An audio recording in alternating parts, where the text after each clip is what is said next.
Welcome back to the Manor Entropians. Julian McBain here, and I am still on the migration hunt.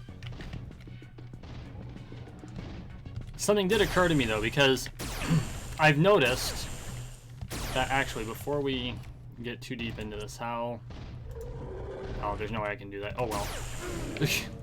I'm like, maybe I can do like not a controlled cost hunt per se, but a controlled time, and I'm not set up for it, and I'm already recording, so I'm just gonna jump right in. Okay, so migration's going very well. Loot's not as good as I thought it was, as you saw in my last video, but it is going well. I'm 1,800 mobs in. I started with like 275, I think. So I'm well on my way to completing the Iron 4. I'm hoping to get it done before migration is over. I'm going to be rather upset if I don't, but I haven't had as much time to play this year as I normally do. You know, shit happens. But I was just thinking, so this year, unlike last year, MindArk is doing, at least to my knowledge, MindArk is doing something different. They are moving the different maturities around every day, which makes it a much more dynamic experience, right? So this isn't something that they did last year, to my knowledge. This isn't something they did last year. Okay, good. Instead, they kind of kept them all static. And at first, I was prepared to complain about this. And then I realized that it actually makes for a much more realistic feeling hunt. Because during a migration, things aren't just going to mill about. Not really. They'd be moving. Now, limitations of the engine mean that making the mobs constantly move isn't necessarily practical. And trying to time things could be a coding nightmare. Especially since you would have to move mobs across server tiles, which, as we all know, sometimes it's hard enough migrating players across server tiles properly. And this isn't a jibe against MindArk. I've seen it happen on other platforms too. So I think someone should start, and I don't have the time to do this, or I totally would, because I think it would be hilarious. Useful, but hilarious. Someone out there needs to create an Entropia news network. I thought about suggesting the Calypso News Network, but that might run into some copyright infringement.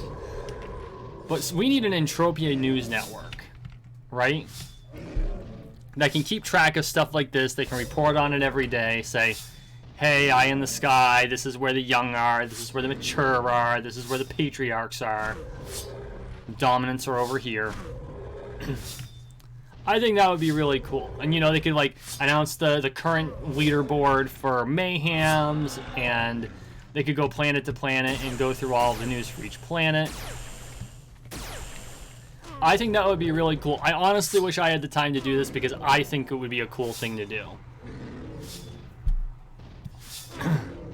But yeah, someone who's been itching to start a YouTube channel, there's your seed. There's your idea. Entropia News Network.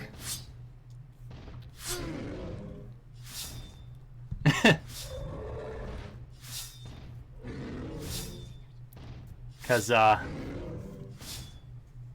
helpful for all Entropians. And I bet, like, everyone in the Entropia universe would subscribe to that channel. You know, interviews with Ubers.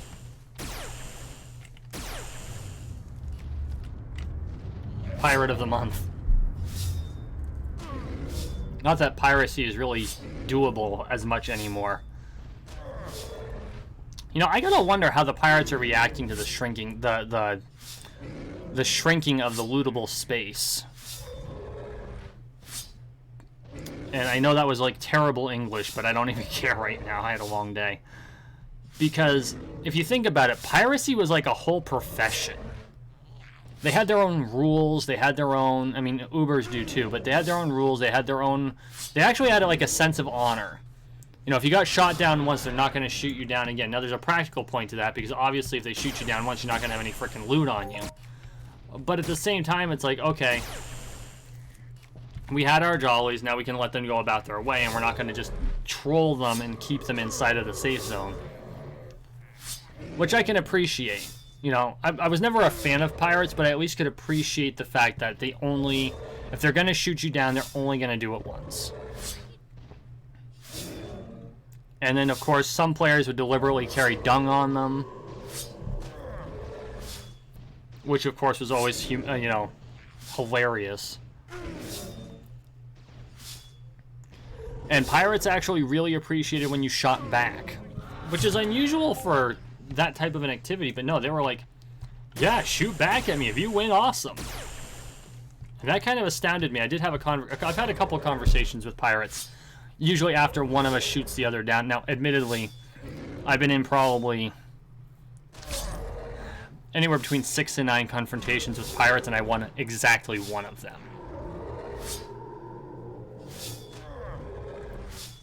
I had a Mexican standoff once with a ship I had absolutely zero chance of winning against. I think it was a Starfinder. And I saw the pirate thing pop up, and I just waited for them to open fire, and I was just at least going to fire back. And they thought I was going to try shooting them down, which I knew and they knew was not going to happen. right? There's no way in hell one quad wing is going to take out a Starfinder. It's just, no. The crew of the Starfinder would have to be asleep at their guns.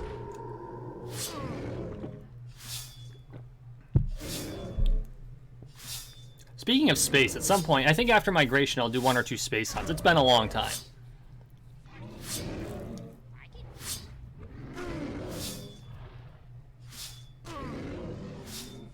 So, yeah.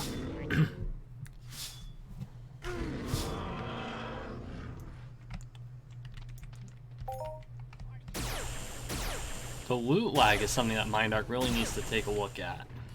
And I don't know if there's a specific or what the specific reason for it is, because the two things that I've noticed have really kicked up, or the places I've noticed that lag have really kicked up in migration. One is when you log in, especially if you log in near a herd. It could be up to 2 full minutes before you're able to freely move around without lag issues. Most of the time it's about 60 seconds, which I think is understandable given the load the servers are under during migration. I mean, there's a whole bunch of extra mobs, because they don't remove any mobs for migration. They don't like replace a set of mobs with new ones. They just add them. And they add them along a long route. That's a lot of extra memory, a lot of extra program, a lot of extra code for the computer to run to manage all of these extra mobs. And they have to keep the spawn rates consistent and make sure they don't get overpopulated or underpopulated, because there's a lot of players. And then you add in all the extra players in this area, and lag's gonna happen. So I'm noticing 60 to 120 second load-in times are from when I spawn in the world to when I can fully react to what's going on in the world. Number 2 is loot. You go to loot a mob, and it can be up to 15 seconds before the loot appears on your screen. I don't think it's gotten any longer than that. I don't like have a stopwatch timing it, but I've got a pretty good estimate of time. It's one of the benefits to being a fencer. You really get a sense for seconds. Where the hell did you come from? This isn't the mature field. The mature field's over there. That really sounded weird.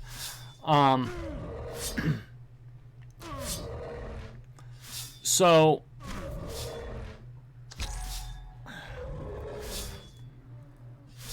the loot has been a minor issue, but it's not terrible. And the loot tables are still relatively good. You know, I've noticed that the globals do pop up on a regular basis. It's kind of weird. It really follows the normal expectation of random globals, because I'll go like 3 days and get no globals, and then get 3 in a row. So there's no rhyme or reason to it, but relative to the amount that I'm hunting, I'm getting the expected number of globals. Okay, fine. And oddly enough, when you global, there's no loot lag. So I don't know if that has anything to do with it, or if it just happens to be coincidence.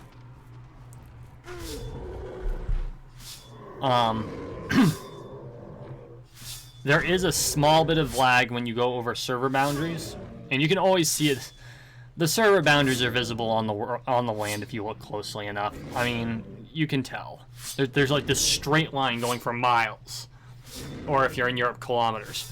And so, and EU's in Sweden, so technically it's kilometers. So for like several clicks in a straight line, which if I remember correctly, I think it's 64 clicks per 64 by 64 clicks, I think is the server size. For those of you who have never measured in clicks, a click is a kilometer. And so that's where your server boundaries are. At least I'm pretty sure that's where the server boundaries are. And I've noticed just a touch of lag when I cross one.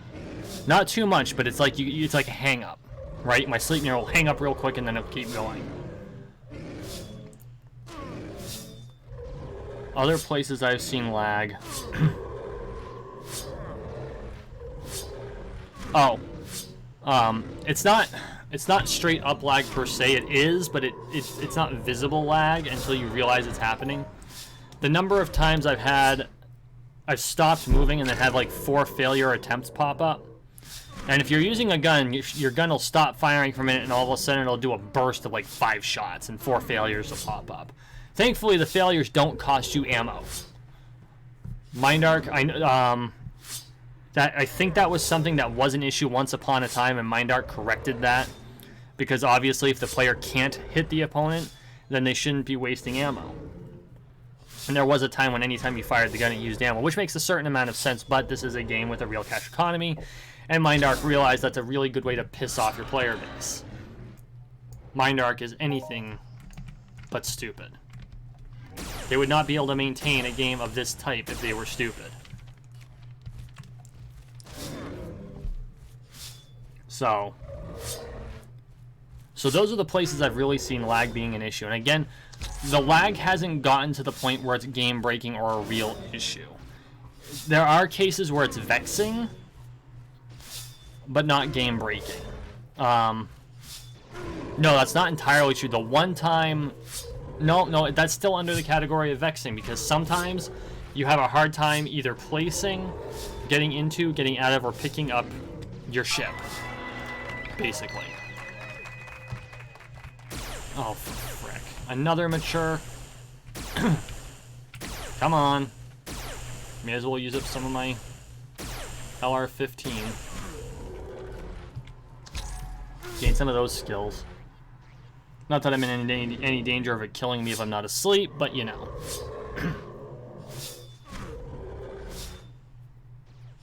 The less something like this hits me, the less decay I go through. That's one of the reasons I'm hunting mostly 12s. One, it's faster because they've got lower hit points. I'm still gaining skills, even if it's not quite as fast as it would be against 14s. But I'm not using my healing chip at all. So that conserves ammo, that conserves decay there. And I can dodge a lot of the young attacks. You son of a bitch. You had to wait till I fired, didn't ya? You always wait until after I pull the trigger. Because if it was before I pulled the trigger, there'd only be one of you. Urgh.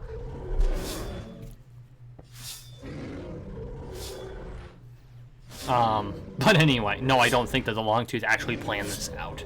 And no, I don't think the algorithm plans it out either. I think it just happens to be that I've got notoriously bad fortune when it comes to pulling mobs. And that's not exclusive to Entropia Universe. You can ask my guild. It happens in WoW, it happens in Final Fantasy, although we're not really playing WoW anymore. Blizzard done fucked up. But I'm not here to bitch about Blizzard again.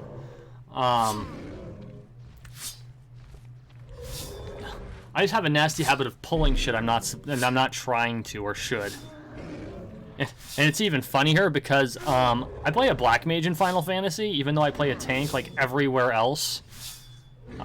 I play one black mage, I have one red mage. Red mage is more my temperament, but black mage was Thaumaturge was my original class, who turns into a black mage, and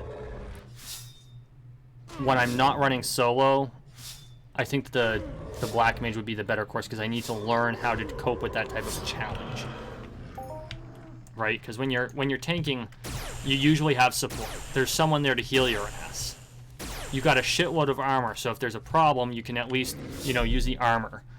Which is basically how I play my EU character. I have the equipment to basically come as close to the paladin class as possible. And I'm not saying that to be a total nerd, although I play video games, so you know what? Oh well. But I mean, if from the standpoint of someone who does play a lot of games, the paladin is the sword who can also heal themselves and other people. If there was like a necromancy option, you're damn right I'd be playing that, because Death Knight. But that's not an option in Entropia Universe. Nor is it really an option in Final Fantasy, so I went Black Mage. I decided to go complete nuke. Red Mages are as close to the Death Knight option as you can get, because it's a combination sword-wielding wizard. Not to mention I'm a fencer. And, you know, being a fencer that can cast spells would be fucking awesome. Not that I can, but you know what I mean. That was weird. So, where was I? I lost my train of thought. Oh, so I have the healing chip. I have the sword. I carry the gun to pull mobs, because I have noticed the hard way that it is usually smarter to pull mobs out of the group.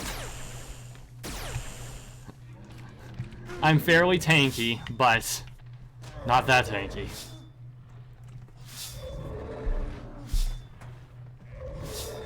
And of course, because I'm using the sword a lot, my hit points are high relative to my skills. Oh, I broke 80,000. That's awesome.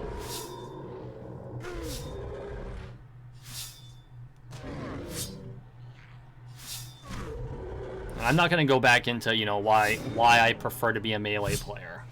Y'all know it. Y'all heard it. I've got gads of other videos explaining why I prefer to fight melee as opposed to shooting for the most part. But that's literally how I decided to design, quote unquote, my character, my chipsets and everything else. Was I wanted to be able to be as tanky as possible. And since in Entropia Universe there's no taunts, and becoming a straight a brute tank is what I call them, like warriors in WoW, gladiators in Final Fantasy, where you rely heavily on your shield, you rely heavily on your armor to just soak damage, right? It's all about raw soak power, and a lot of that went away in WoW for warriors, which is one of the reasons I got really ticked off at Blizzard. But it's just you can just soak damage all day long. And then you've got your finesse tanks, and your finesse tanks in WoW were your Death Knights and your Paladins, because Paladins were less so than Death Knights, but you could soak damage, but there was more heavily reliant on your skills. Death Knights especially, because Death Knights didn't have the soaking ability of warriors or paladins, but they self-healed, and they basically self-healed for the amount of damage they did, if you really paid attention. And they still needed a healer, especially for dungeons and shit, but largely, I mean, I was going up against open field elites at level and having a blast. And you bastard. Are you a 12? You're a 12. Okay. It looked like that laser shot was coming for my head, and I about died. It's a good thing I'm not in a VR headset. That would be cool. I really want to see them turn EU into a VR game. That would be killer.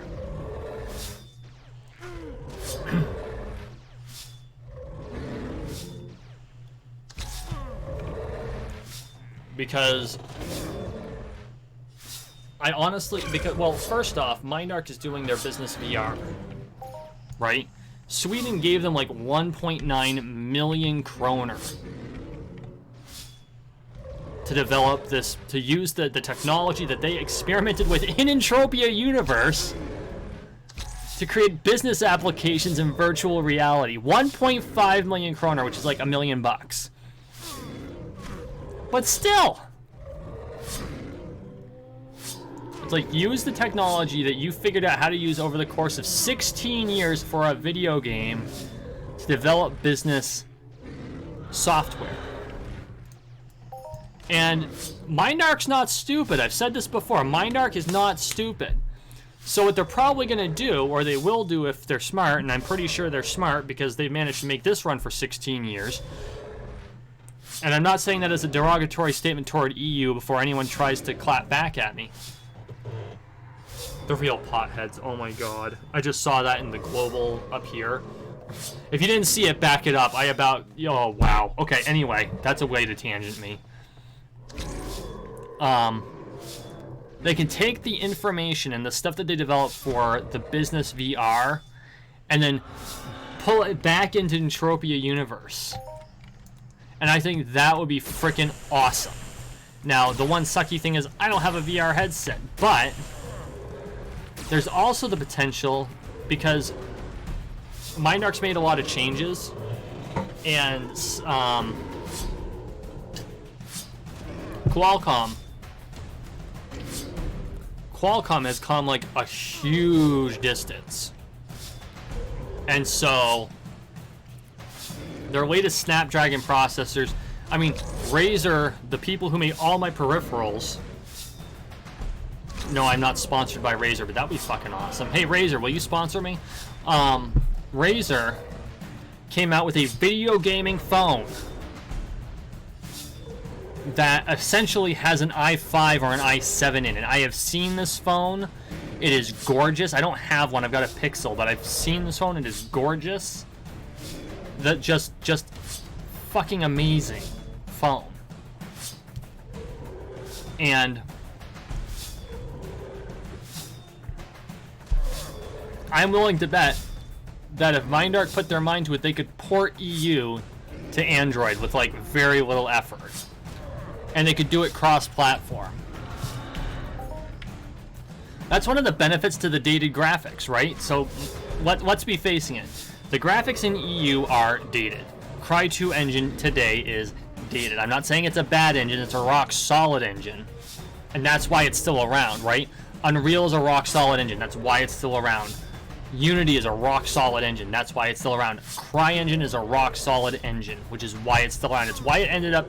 That's why they moved it to CryEngine from their own engine, because it was a rock-solid engine, and it was proven.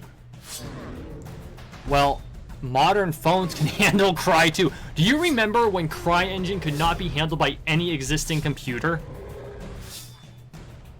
Think about this. Crysis. The first Crysis was a video game designed for a theoretical computer. I remember when it came out, and the developers said, "We have deliberately developed an engine in a game that is not supposed to be optimized on any current computer." I about hit the deck when I heard that, and I was in school. Okay? Because it was basically, I'm going to quote Yahtzee Crenshaw. Or Croshaw. It's Croshaw. Yahtzee Croshaw, who is if you don't know who he is, he's the voice behind Zero Punctuation. Go watch it. I am not sponsored by Escapist Magazine, but that would be cool too.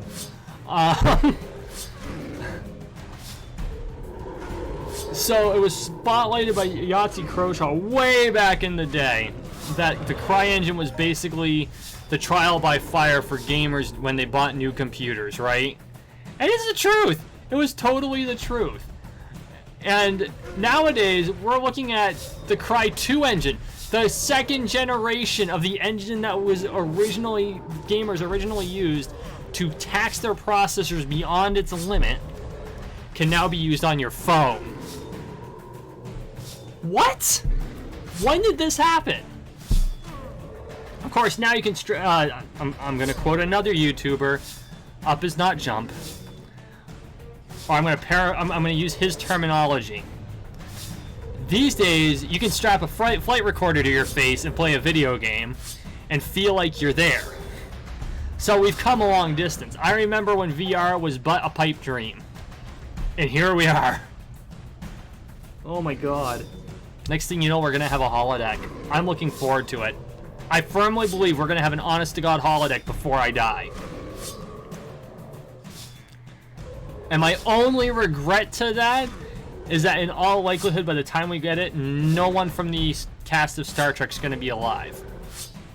Because I honestly think that one of them should be the first person in. You know what I mean? Because Think about the technology we have today, and my geek is on my sleeve. You know how geeky I am. Here it is. When I was a kid and I watched Star Trek obsessively, like to the point where it had to be taken away from me. The pad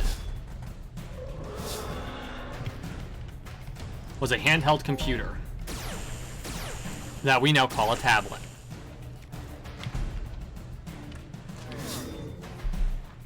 There was an integrated network that could go all the way back to Earth with all of the information, and you had this massive library computer and an operating system to run it called LCARS, beyond anything that we had ever developed.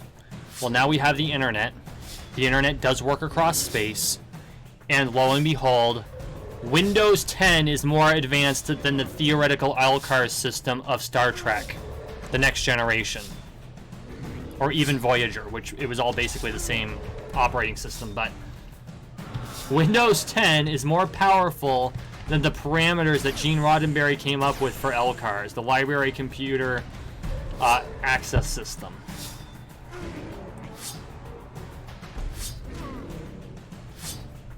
We have laser weapons. They're not phasers,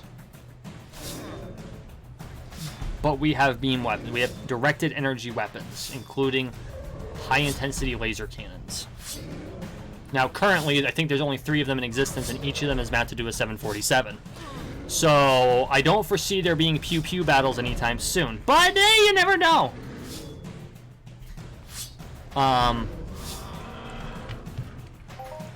This wasn't in Star Trek, but we have rail cannons, railguns. Railguns was one of the hardest weapons to develop because of issues with the electromagnets. It's one of the reasons that Gauss weapons haven't been done large scale. And the difference, of course, being that a railgun has magnets along rails, whereas a Gauss weapon has coils.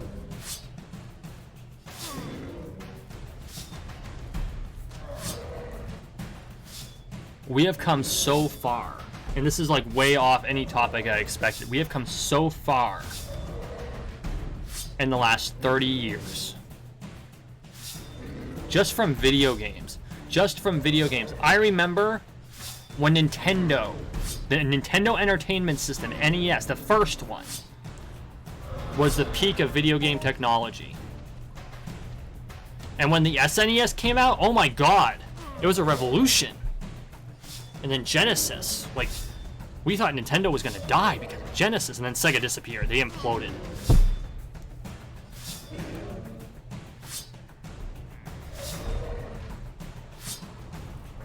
But we have come so far. And okay, you can say, you know, the internet's been out since the 70s, which is technically true, but it's not like it was widespread access. It was not publicly available in the 70s. It wasn't publicly available in the 80s. It only really became publicly available in the late 90s with dial-up. And even that was a stretch. And then, because let's face it, a 14.4 modem doesn't exactly allow you on a whole lot of websites. Or if it does, you click the button and you'll wait 10 minutes for the 3 images to pop in. Okay? I used to read the comic 8-Bit Theater. It is still one of my favorites. I still go back to it probably once a year. I'm kind of extracting myself from the herd because I'm almost out of ammo and I'm almost out of time. I used to watch 8-Bit Theater, read it. When it first came out, like, I read the first 10 pages, which took me almost an hour, and then I'd go back to read the next one every time I could get on the internet. And he put it out like twice or 2 to 3 times a week. So I would take my internet time, which because it used the phone line, I couldn't be on there very long.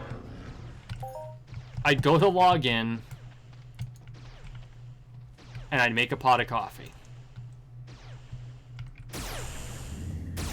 And then I'd successfully be logged in, and I'd click on the link, and I'd go make myself a cup of coffee, and by the time I got back, the latest page was loaded, or at least mostly loaded. For those of you who are there, you're all nodding your head in understanding. For those of you who weren't born yet, I am not exaggerating. Life on a 14.4 kilobit modem is not fun. But we thought it was awesome because we had nothing to compare it to. And if you could afford a 28.8 kilobit, boy, you were rich. That's when you could play Ultima Online. No, that came with the 54.4s. Ultima Online, oh my god. I played once, and my modem couldn't handle it, because I think I only had a 28.8 at the time, and you really needed a 54.4 to play.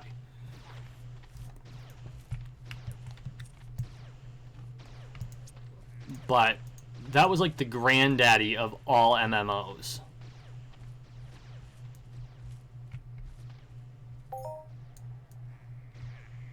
But, okay guys, I'm kind of rambling now. I'm out of material. Thank you for watching. Thank you for listening. Like, share, and subscribe down below, please. I really appreciate all the support. If you've been with me, if you've stuck with me through this whole video, you are amazing. You really are. Guys, you all have a wonderful evening.